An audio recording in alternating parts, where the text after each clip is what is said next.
A blessed day, brethren. Welcome to the Jesus is Lord Church Worldwide podcast.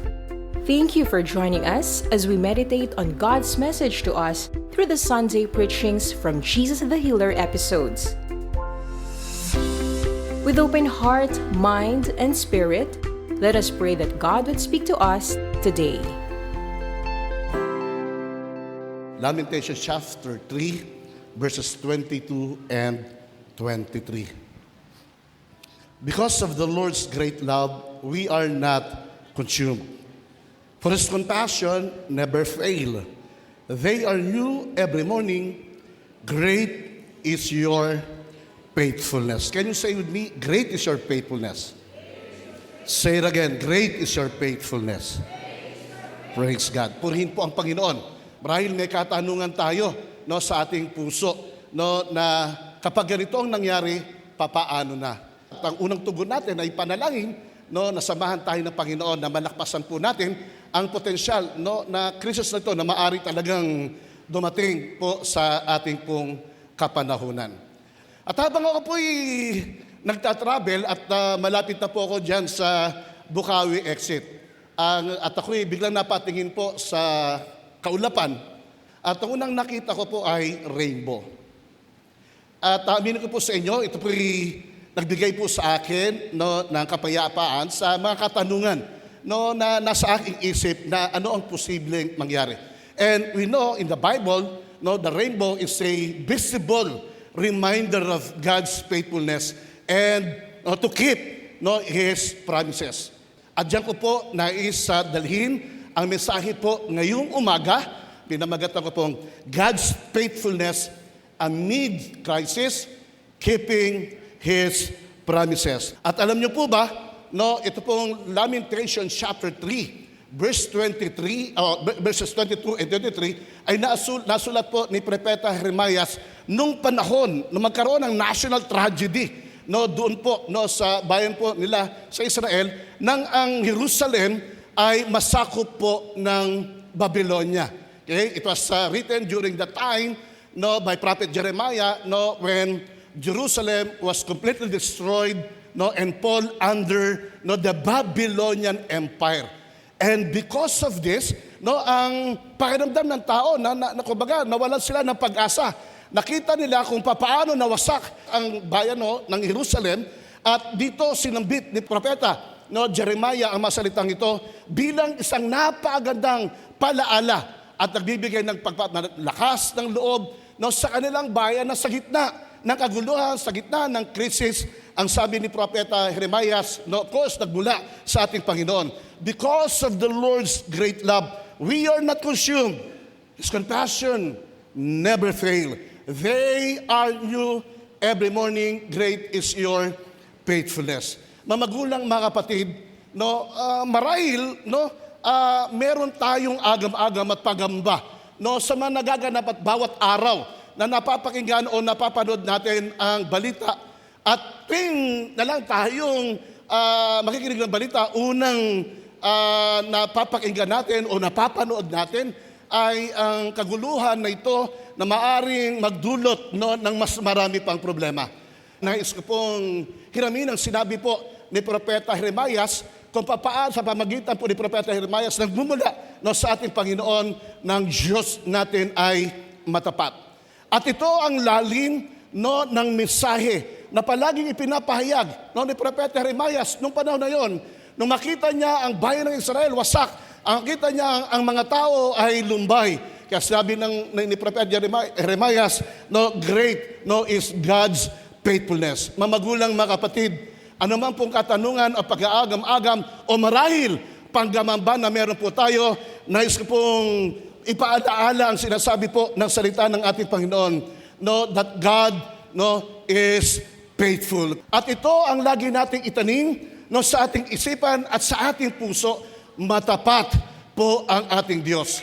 Na ang salita ng Diyos ay nagbibigay sa atin ng palagiang paalaala na anuman ang mangyari, anuman ang suungin natin, anuman ang lakbayin natin, matapat ang Diyos. Amen? Palakpakan nga muna po natin ang Panginoon. Baybayin po natin ang mga salita ng Panginoon.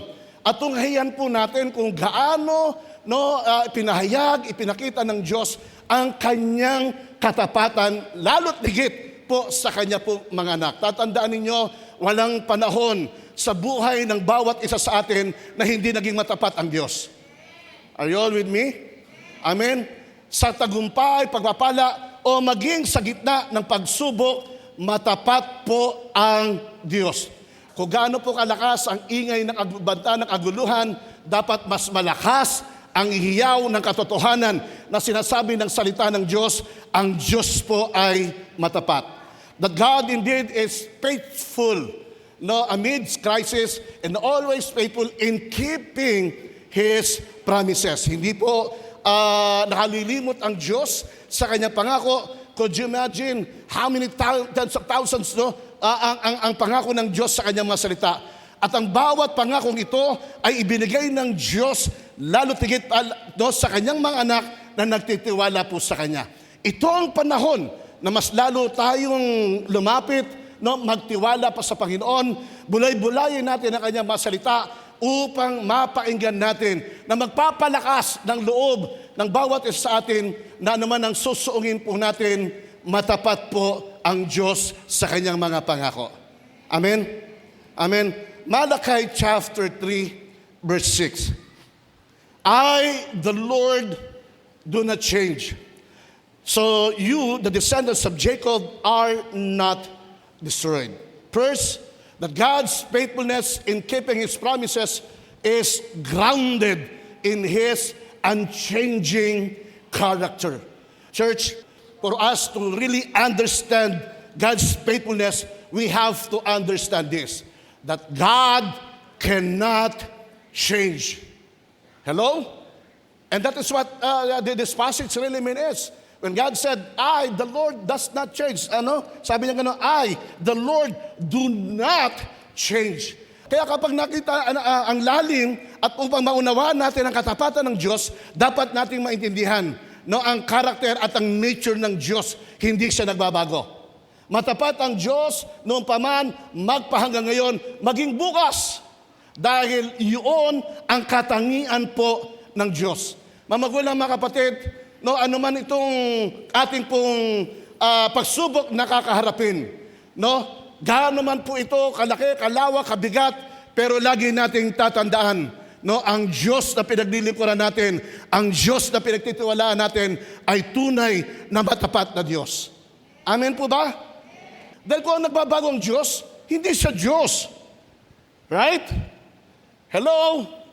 Amen? Nais kong sabihin po sa inyo, matapat po ang Diyos. Amen? At ang Diyos na matapat, hindi nagbabago dahil dito nakaukit, nakaangkla ang kanyang pagiging Diyos. Amen po ba? Amen po ba? Kaya alam niyo po, maraming tao parang feeling nila napakalayo ng Diyos Okay? Para bagang ang feeling lang, nahihirapan nilang maramdaman ng galaw at kilos ng Diyos. Church, I just want to tell each one of you, the distance we feel is often emotional, not spiritual. Yun lang ang pakiramdam mo. Pero ang salita ng Diyos ay totoo. Ang salita ng Diyos hindi nagsisinungaling dahil laging sinasambit, matapat ang Diyos dahil hindi siya nagbabago. Are you all with me?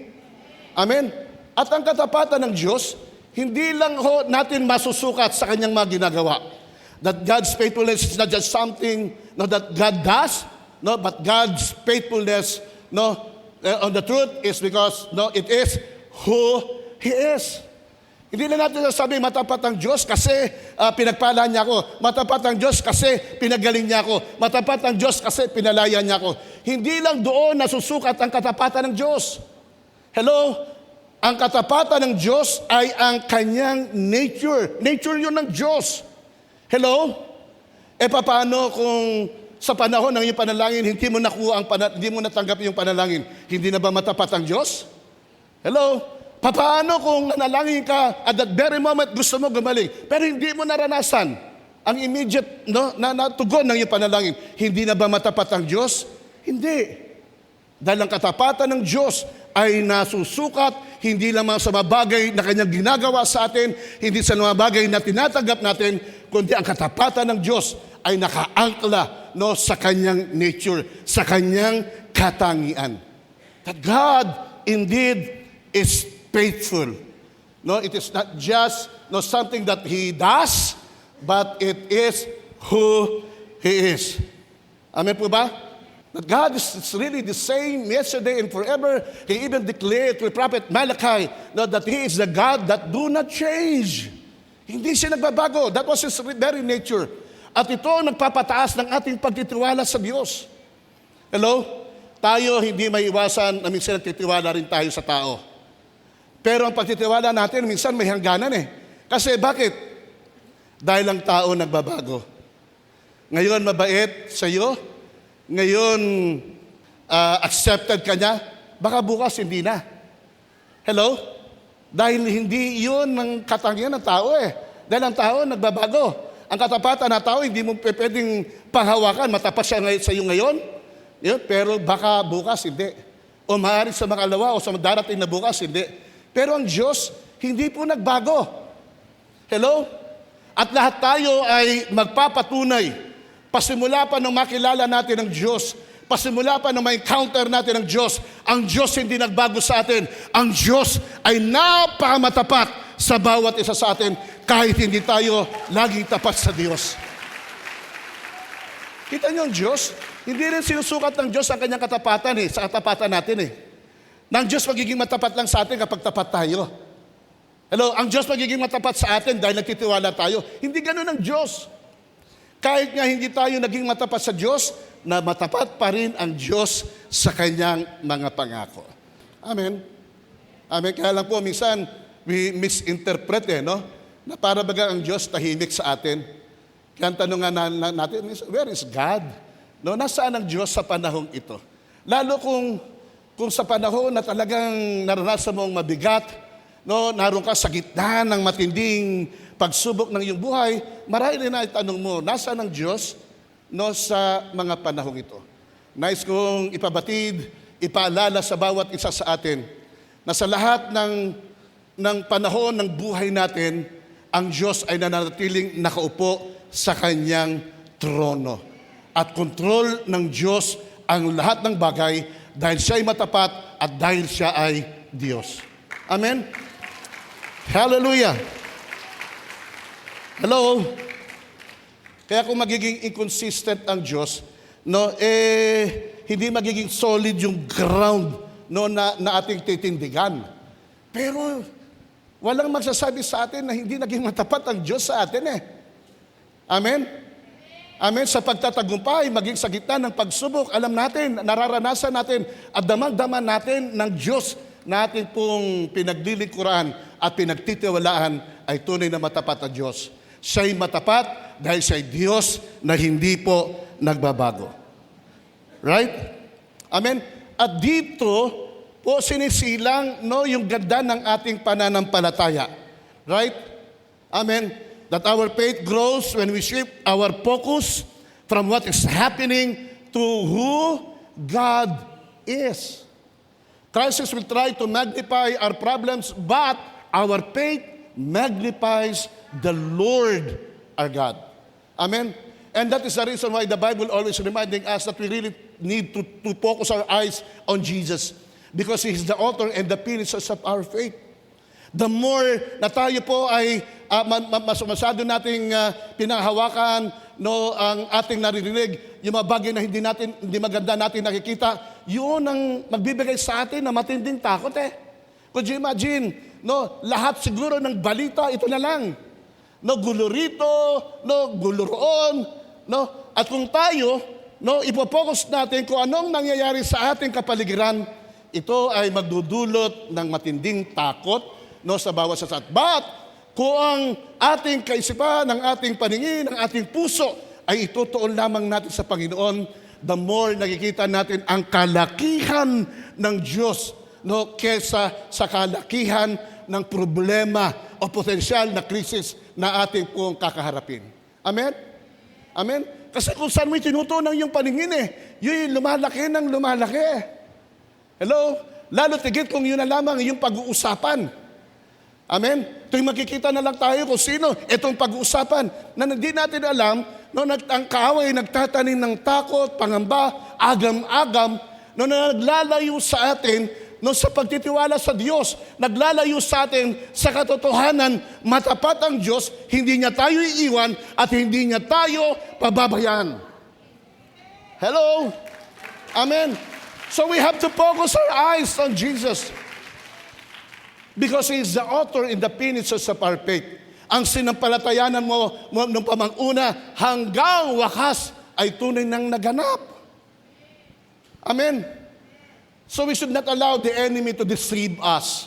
Okay? We have to look really on Jesus. Let us magnify the Lord rather than magnifying our problem, magnifying this crisis. No? Kaya nga, narinig sa mga preaching ni Kuya Ede, di ba? God is bigger than the totality problem of this world. Pagsama-samahin man po ang problema ng mundong ito, mas malaki pa rin po ang Diyos. God says, heaven is His throne and the earth is just His footstool. That's how big, that's how strong, that's how great our God is. Right? Amen po ba?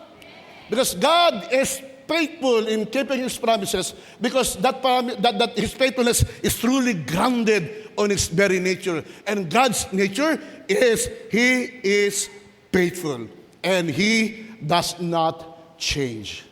Right? Palakpakan po natin ang Panginoon. Hallelujah! Come on, the best clap offering to the Lord. Hallelujah! Kaya dapat maging malalim tayo Dapat kilalanin natin ang Diyos kung sino siya. Hindi lang siya Diyos sa atin dahil pinagpapala tayo. Hindi lang siya Diyos sa atin dahil pinagaling niya tayo. Hindi lang siya Diyos sa atin dahil pinalaya niya tayo. Ang Diyos ay tunay na Diyos at matapat at hindi nagbabago. Siya ang Diyos na ngayon nakaroon, nakaluklok sa kanyang trono sa kalangitan.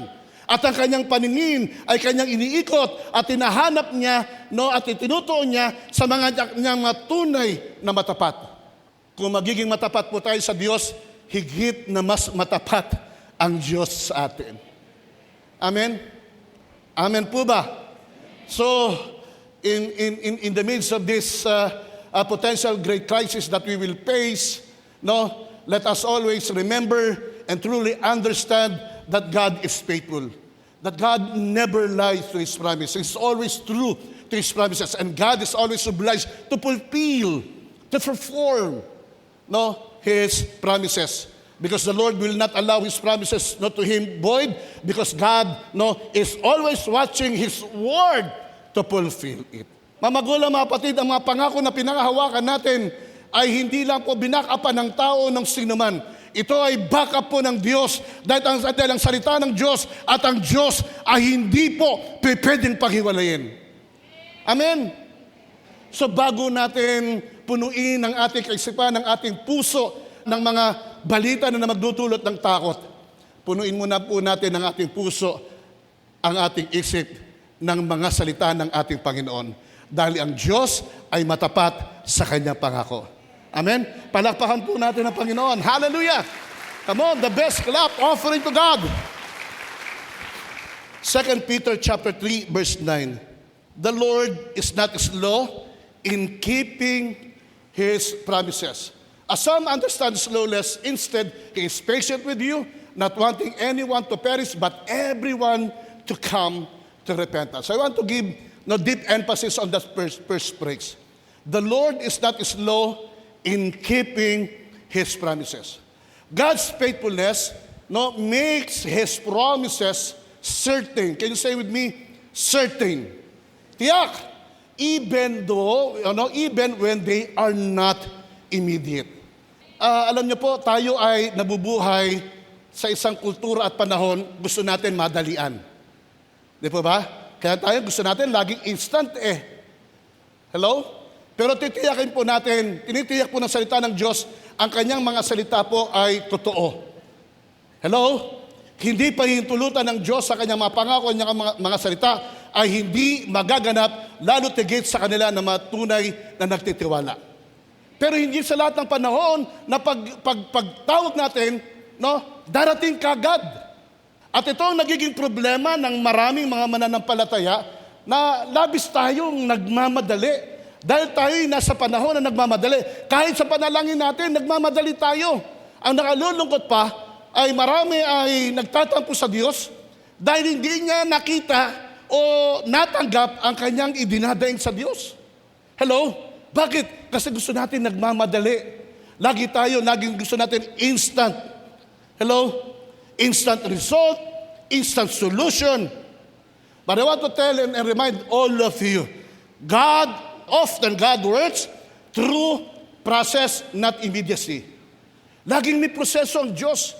We have to know how God answers our prayer. Tandaan natin at tanggapin natin that God often works through process. May proseso. Sumasama ang loob ng marami, no, nasa pagkakalang kailangan siya tugunin ng Diyos. And there were people who really come to the Lord, forcing God to answer their prayer. But church, I just want to remind all of you, hindi natin pwedeng pwersahin ng Diyos dahil higit na marunong ang Diyos kesa sa atin. Hello? Pasimulat ang wakas ng buhay natin, alam ng Diyos. Bilang ng buhok natin, alam ng Diyos, kahit araw-araw may nalalagas. Could you imagine this? How much more sa pinagdadaanan natin? Right? Pero interesado pa rin ang Diyos, bilang pa rin ng Diyos. Pagpapakita no, na gaano tayo kamahal ng Diyos. But we should not forget that every time that we come to the Lord in prayer, we should not force Him to answer us. We have to know and understand the process that God is doing. Hindi ito para sa Kanya, kundi ito ay para pa rin sa ikabubuti ng bawat isa sa atin. The promise is given first, tested, and fulfilled. Okay? So this is the process that we have to know, and I believe this is just a review and reminder for all of us. And then, we have to know, no, meron pong process ng testing. Sabihin natin, testing. Amen? And then after, then we will see and appreciate how good God is, no, when we receive what we ask from the Lord. Amen? Amen? But the problem is, most of us struggle on the second process. Testing. Parang normal sa atin, no? No, wala atang gustong may test, no? Kahit nag-aaral tayo, ayaw nating may test, Pag magsasabi yung professor natin, may test tayo. Sir, wag na lang. Gagawa tayo ng paraan kung paano tayo makakalusot. Because ayaw natin ng test. But as part of receiving the promises of the Lord, no, it was been given to us, it was been revealed to us, but this is also a process of testing. And there's something that we have to accept. Hindi mo pa dinaraanan, hindi mo pa tinatapakan, alam ng Diyos kung anong tatapakan mo, alam ng Diyos kung anong pagdaraanan mo. Tatandaan natin, walang inisip ang Diyos na ikasasama ng bawat isa sa atin. Lagi pa rin sa ikagaganda ng buhay natin na sumasampalataya sa Kanya. Are you all with me? Amen? And one thing po sa testing natin ay meron pong waiting. Sabihin nga natin, waiting. Okay? Yan ang pinakamahirap. Yung maghintay. Diba? Napakahirap na nga yung nagmamadali tayo. Naranasan diba pag may tinawagan kayo tapos hindi sinasagot, inis na inis kayo. Ako lang ho yun, no? Hindi kayo. Diyan ako madalas ma-rebuke ng misis ko Bakit? Hindi ba pwedeng naglalaba? Hindi ba pwedeng may ginagawa? Aray.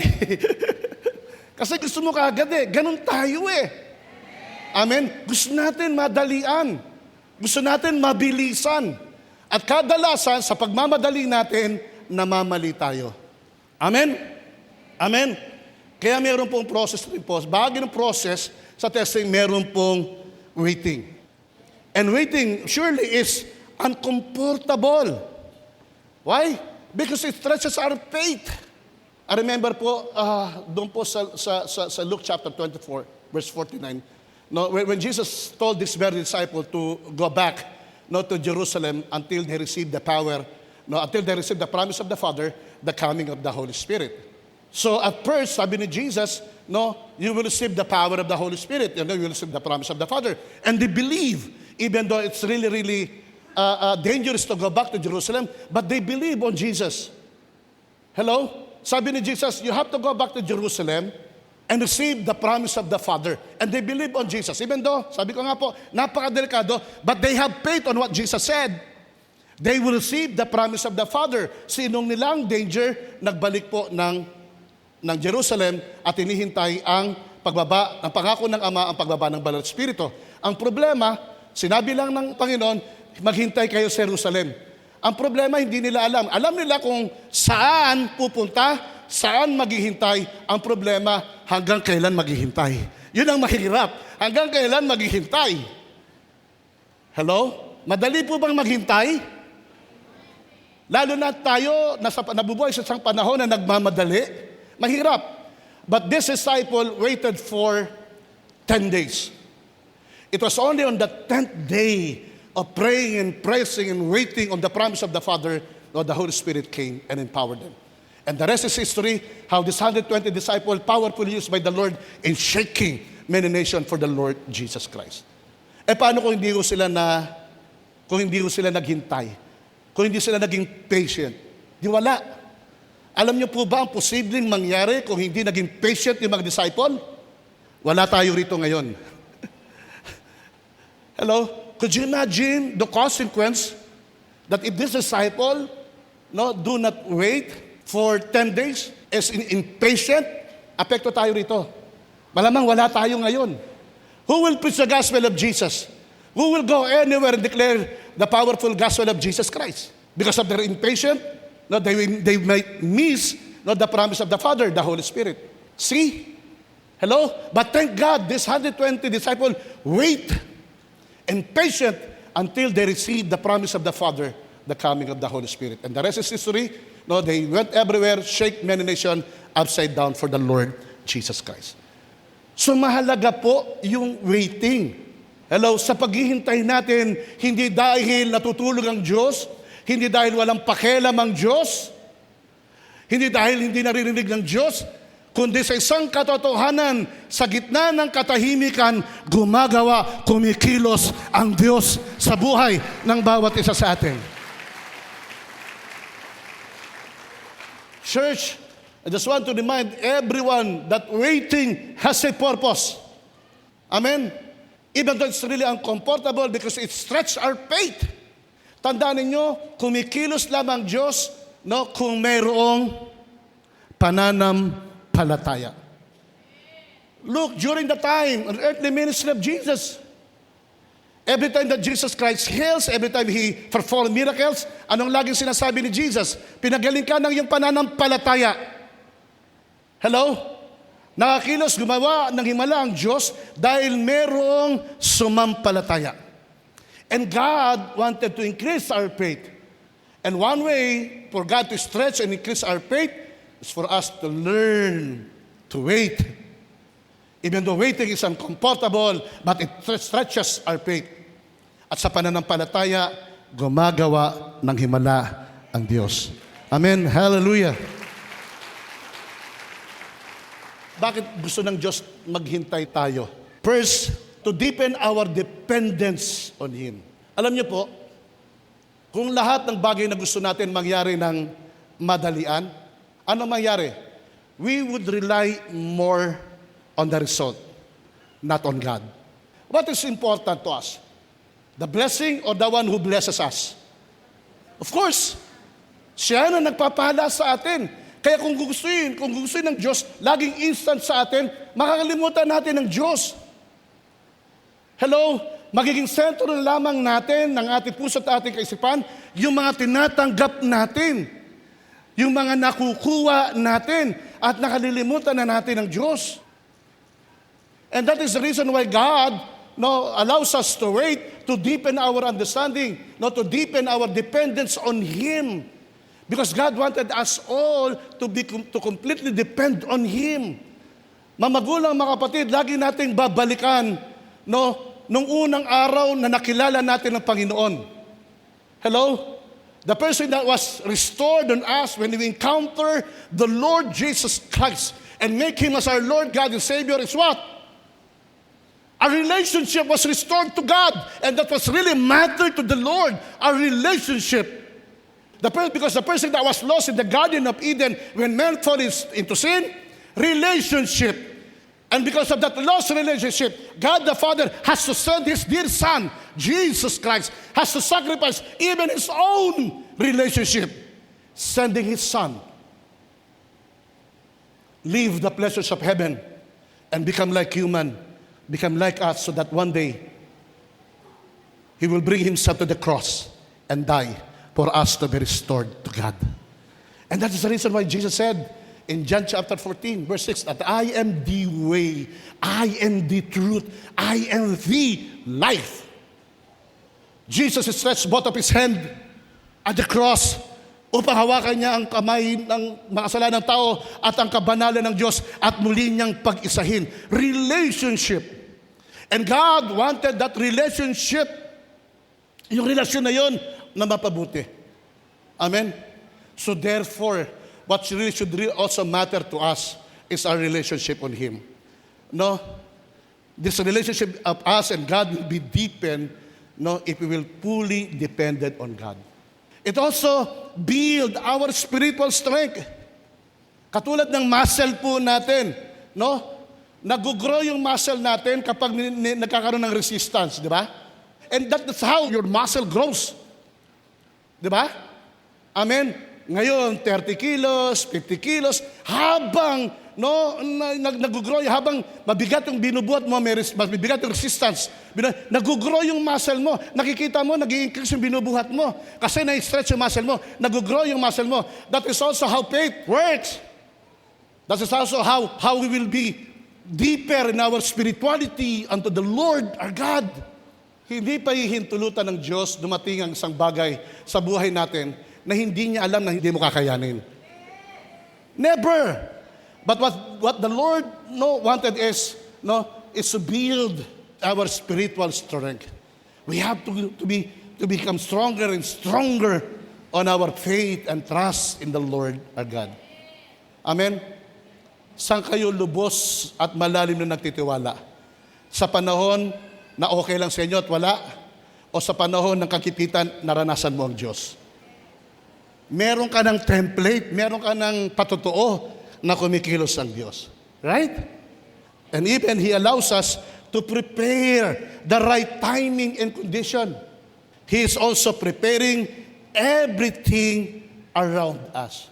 Hindi lang inihanda ng Diyos yung pangako niya. Inihanda rin ng Diyos kung anong meron tayo, kung anong nasa paligid natin. Importante rin yun yung sa Diyos. Amen? Kaya naging natin rin, God answers our prayer not too late, not too soon.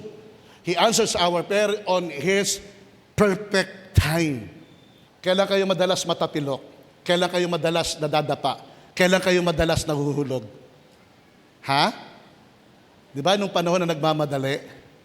Pero may panahon po ang Diyos. At kapag ang panahon ng Diyos ang nasunod, hindi po tayo mamamali. Amen? Palakpakan po natin ang Panginoon.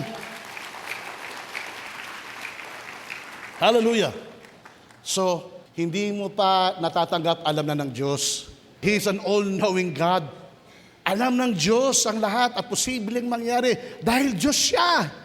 So kung alam ng Diyos, mas magtitiwala ka sa Diyos kaysa pagtiwalaan mo sarili mo. Dahil tayo ay prone sa mistake, sa failure. Kasi marami tayong kahinaan. Pero ang Diyos perfect.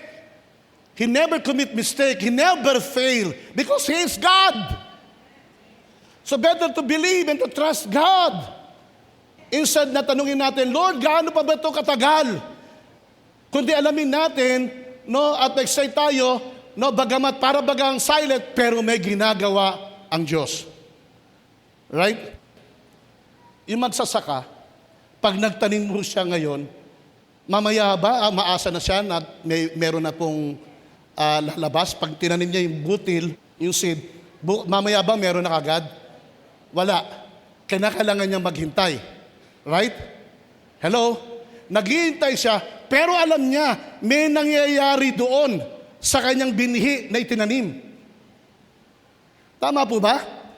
Amen? Hindi niya nakikita, pero may mga proseso na nangyayari doon sa ilalim ng lupa, doon sa binhi, at pagkatapos doon, saka sumisibol yung pananim. Amen?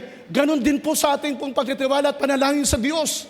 Pagtitiwala sa Diyos, matapat ang Diyos, hindi siya nakalilimot sa pangako, hindi dahil silent ang Diyos, habang ikaw'y nanalangin, walang ginagawang Diyos. Pero kung sa katotohanan, sa panalangin natin, silent man sa pananaw natin, pero merong ginagawa at ginagawa at ginagawa at ginagawa. Hintayin natin ang pagsilang ng mga himala ng Diyos sa buhay natin. Hallelujah. Romans chapter 15. Verse 13, may the God of hope fill you with all joy and peace as you trust in Him. God's faithfulness in keeping His promise is a source of hope. Sabi natin, source of hope. Tandaan natin, ang tunay na pag-asa na meron po tayo, wala sa tao. The true hope of this nation is the Lord our God. Why? Why we need to put our hope on God?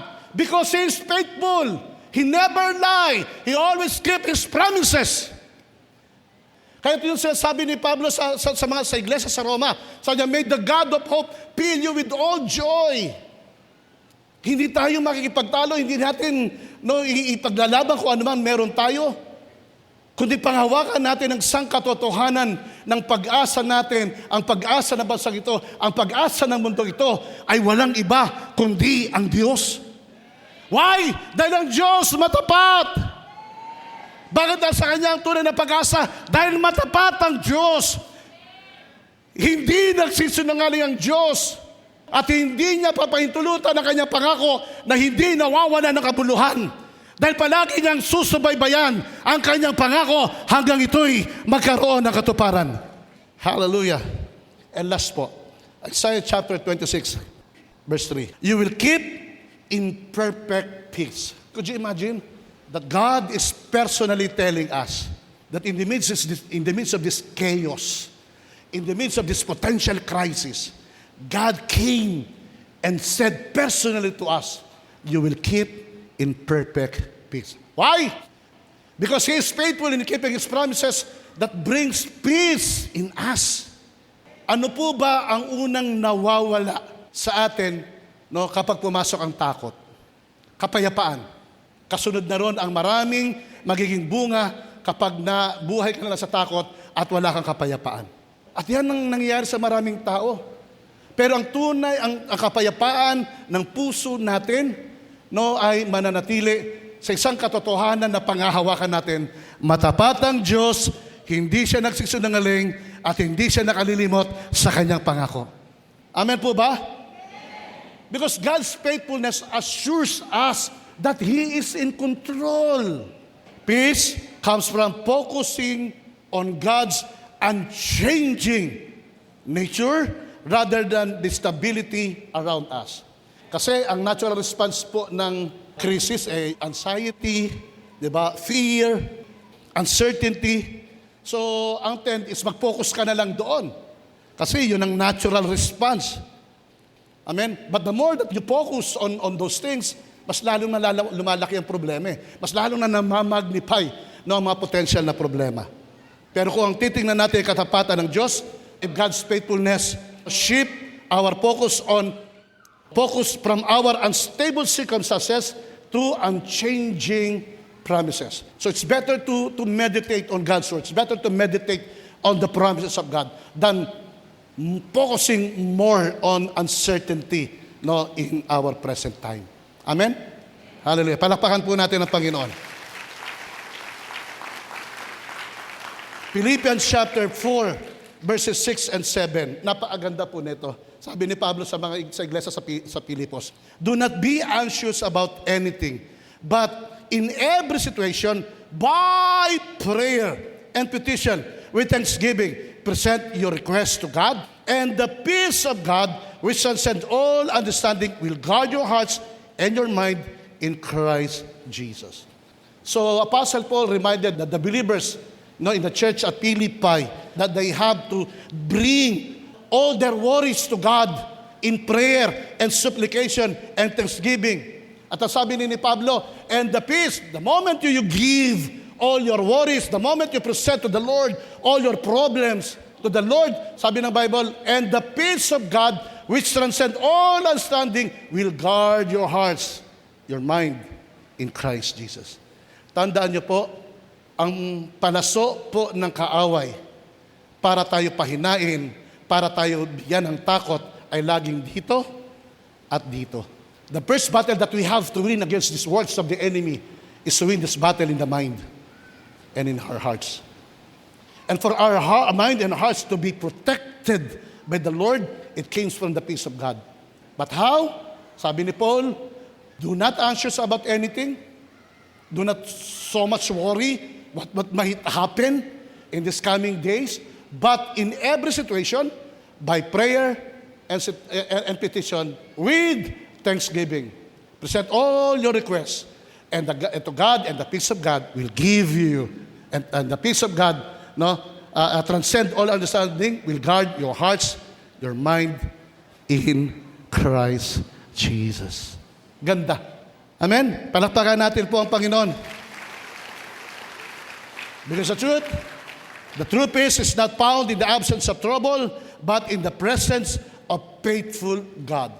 To conclude, church, sa panahong ito na potential na crisis, we might feel worried, uncertain, or afraid.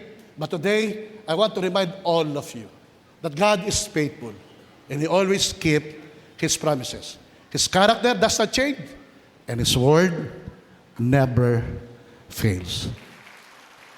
Salamat sa mga salita ng Panginoon na nagbibigay ng pag-asa, na nagtuturo sa atin ng tunay na pagtitiwala at pananampalataya. Dahil meron tayong Diyos na matapat at hindi nagbabago at laging matapat sa Kanyang mga pangako. At nangako rin at nagsabing, walang mahirap sa amin kung kaming lahat ay sasampalataya. Lord, itaas mo ang taas ng pananampalataya ng bawat isa sa amin.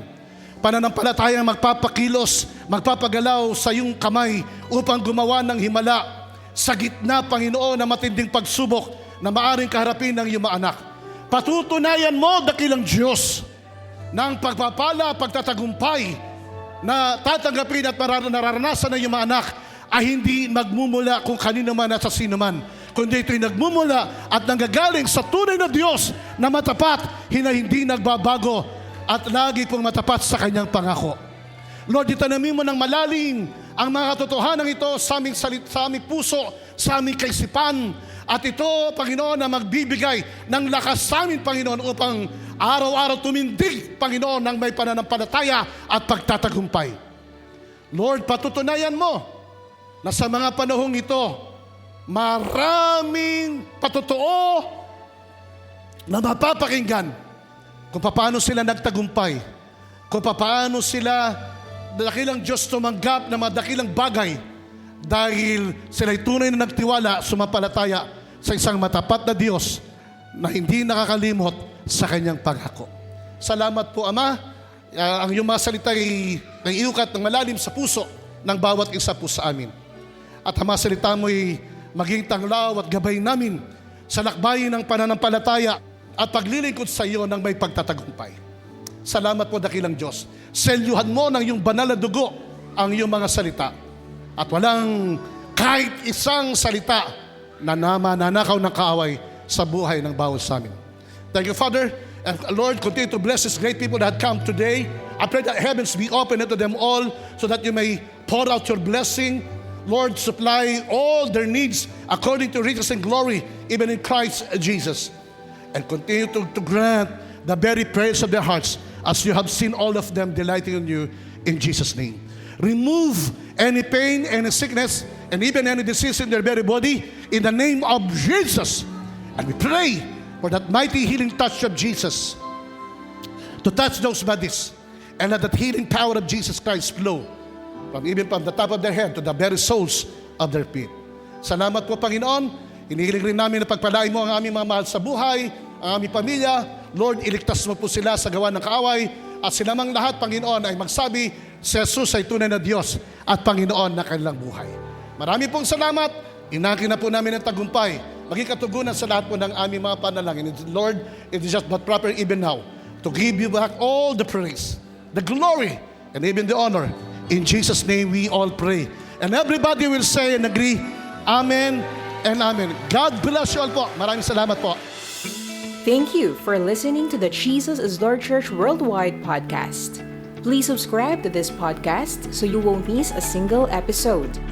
To know more about the Jael Ministry, please visit jailworldwide.org. Until next time, God greatly bless you.